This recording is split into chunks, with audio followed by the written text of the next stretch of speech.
Pertanyaan kedua adalah, Kak, di frekuensi berapa vokal di boost biar lebih menonjol jika full band? Dan musik di cut frekuensi berapa? Terima kasih. Ini yang saya jawab adalah secara general ya teman-teman ya. Secara umum, secara general. Tapi dalam konteks mix, setiap mix itu memiliki permasalahannya beda-beda. Jadi kadang-kadang harus ada adjustment yang kita lakukan secara khusus atau secara spesifik untuk project atau lagu itu.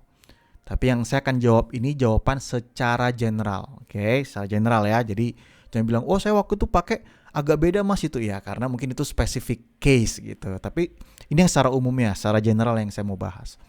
Secara generalnya, frekuensi vokal itu tuh berada di mid high teman-teman. Ya, di sekitar 2 kHz sampai 5 kHz.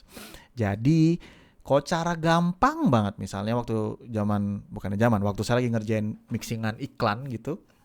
Kalau misalnya dia pengen, oh VO-nya tolong dong mas buat lebih kenceng gitu ya. Dan kita nggak punya waktu, biasanya hal yang paling cepat dan paling gampang dilakukan adalah kita naikin di 2 kHz sampai 5 kHz itu.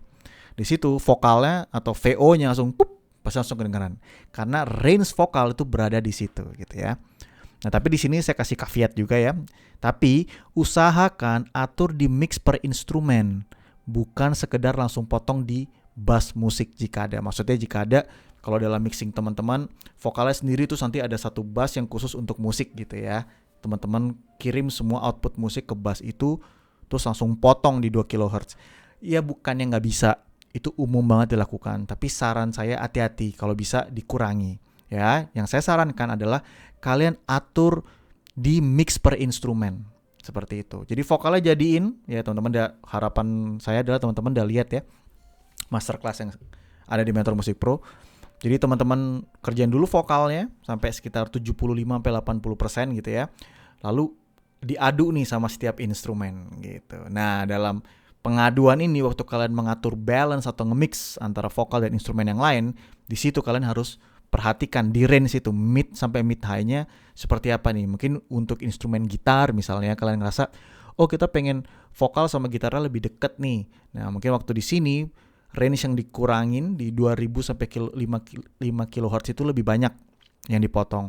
Tapi mungkin untuk instrumen kayak bass gitu ya, waktu kalian adu sama vokal mungkin kalian nggak perlu terlalu motong banyak di frekuensi 2000 sampai 5000 pada bassnya.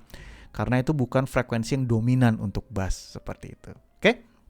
Semoga menjawab.